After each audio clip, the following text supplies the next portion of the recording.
Why is phonological awareness so important? I just need to teach kids letters and sounds, right? That's all they need to know how to read.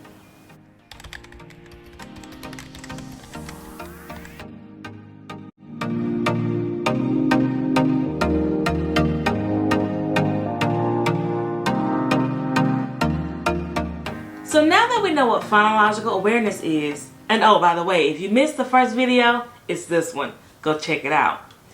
Now that we know what it is, let's talk about why it is important for kids and their reading abilities. So way back before the research on phonological awareness became widely known, I thought that if kids knew letters and sounds, they would be good readers.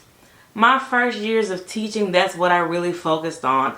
And I thought that if kids had deficits in reading, it was because they were not fluent enough in letters and sounds.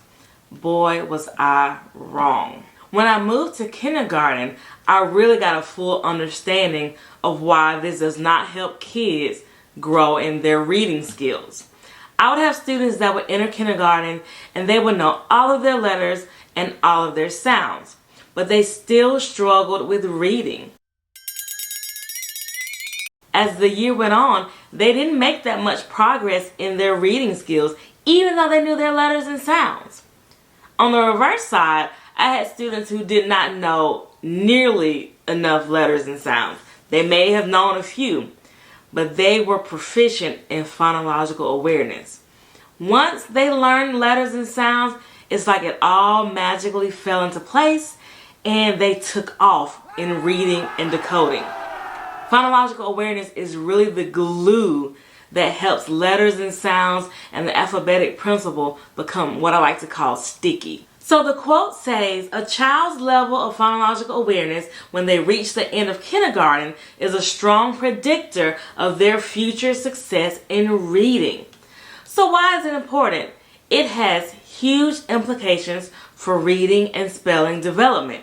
Students begin to realize that letters represent sounds. It reduces reading failure, especially when it's linked to explicit phonics instruction, and it helps with language and vocabulary development. Most first and second graders begin to read more proficiently when they receive instruction in phonological awareness. So around 60% of children kind of develop phonological awareness more naturally. And it used to be 60%, but I feel like it's even less than that now. So what about the other 40 to 60%? They have to be explicitly taught, and that's where we come in. When students are weak in phonological awareness, they generally struggle with spelling, they inaccurately decode new words, they mispronounce words, and they have difficulty remembering new words. This is why phonological awareness is so important.